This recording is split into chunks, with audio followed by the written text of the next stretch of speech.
ಚೆನ್ನಾಗಿ ಜೇನುತುಪ್ಪ ಕಟ್ಕೊಂಡೈತಿ. ಆದರೆ ನಾವು ಇದನ್ನು ಸರಿಯಾಗಿ ನಿರ್ವಹಣೆ ಮಾಡಿಲ್ಲ.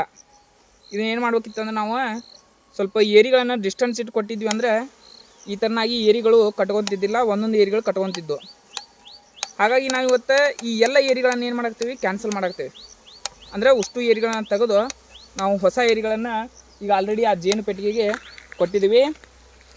ಈ ಜೇನುತುಪ್ಪವನ್ನು ತೆಗೆದು ನಾವು ಉಪಯೋಗಕ್ಕಾಗಿ ಬಳಸ್ಕೊಳಾಕ್ತೇವೆ. ಕ್ರಮಬದ್ಧವಾದ ನಿರ್ವಹಣೆ ಇಲ್ಲದ ಕಾರಣ ಆ ಜೇನುಗಳು ತಮ್ಮ ಮನಸ್ಸಿಗೆ ಹೆಂಗೆ ಬರುತ್ತೋ ಆ ರೀತಿ ಕಟ್ಕೊಂಡ್ಬಿಟ್ಟಿವೆ.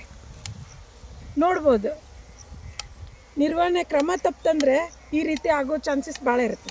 ಮಿನಿಮಮ್ ಏನಿಲ್ಲ ಅಂದ್ರೆ ನಾವು 15 ದಿನ ಅಥವಾ 20 ದಿನಕ್ಕೆ ಪ್ರತಿಯೊಂದು ಜೇನು ಪೆಟ್ಟಿಗೆಯನ್ನು ನಾವು ಪರಿಶೀಲನೆಯನ್ನು ಮಾಡ್ತಿರ್ಬೇಕು. ಅದನ್ನು ನಾವು ಚೆಕ್ ಮಾಡ್ಕೊತ ಇದ್ವಿ ಅಂದರೆ ಯಾವ ಥರನಾಗಿ ಜೇನು ಕುಟುಂಬ ಅದು ತನ್ನ ಕೆಲಸ ಕಾರ್ಯವನ್ನು ನಿರ್ವಹಿಸಕತ್ತೈತಿ, ಆಮೇಲೆ ಯಾವ ಥರನಾಗಿ ಅದು ಏರಿಗಳನ್ನು ಕಟ್ಕೊಳ್ಳಾಕತ್ತೈತಿ ಅನ್ನೋದು ನಮಗೆ ಕಾಣಸಿಗ್ತದೆ. ಅವಾಗ ನಾವು ಏರಿಗಳನ್ನು ಕ್ರಮಬದ್ಧವಾಗಿ ಕೊಟ್ವಿ ಅಂದ್ರೆ ನಮಗೆ ಸರಿಯಾಗಿ ಅವು ಏರಿಗಳನ್ನು ಕಟ್ಕೊಂಡು ಜೇನುತುಪ್ಪವನ್ನು ನೀಡ್ತಾವೆ. ಈ ಜೇನುತುಪ್ಪವನ್ನು ತೆಗೆಯುವಂತಹ ಸಂದರ್ಭದಲ್ಲೂ ಸಹ ನಾವು ಬಹಳಷ್ಟು ಸೂಕ್ಷ್ಮವಾಗಿ ಯಾವುದೇ ಜೇನುನೊಣಕ್ಕೆ ತೊಂದರೆಯಾಗದಂತೆಯೇ ಈ ಒಂದು ಏರಿಯನ್ನು ತೆಗಿಬೇಕಾಗ್ತದೆ.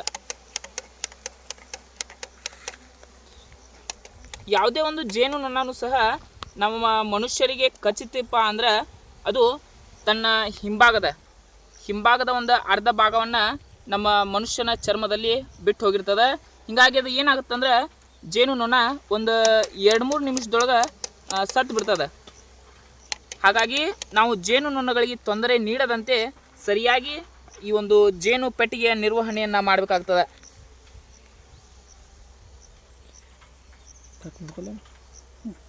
ಬನ್ನಿ.